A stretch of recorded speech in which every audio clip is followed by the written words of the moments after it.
વડોદરાવાસીઓને નમસ્કાર। ચાલુ વર્ષે 2026 રાજ્ય સરકાર દ્વારા ઉત્તરાયણનું જે કરુણા અભિયાન ચાલી રહ્યું છે એમાં વડોદરા વન વિભાગ દ્વારા ખૂબ સારી તૈયારી થઈ રહી છે અને ગયા વર્ષની માફક આ વર્ષે પણ જે સંસ્કારી નગરી આપણી વડોદરાવાસીઓ છે એ લોકો બહુ ખૂબ જ ધ્યાનપૂર્વક આનંદ અને ઉત્સાહ સાથે ઉત્તરાયણના પર્વને મનાવે એવી વન વિભાગ દ્વારા શુભેચ્છા આપું છું।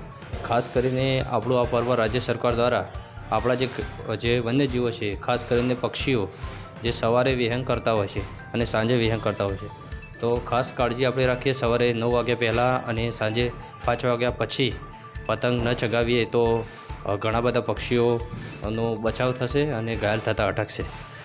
કરુણા અભિયાન દ્વારા રાજ્ય સરકાર દ્વારા જે સૂચના મુજબ સામાજિક વનીકરણ વિભાગ દ્વારા દર વર્ષની માફક આ વર્ષે પણ શહેરની અંદર 42થી વધુ કેમ્પો રાખવામાં આવે છે।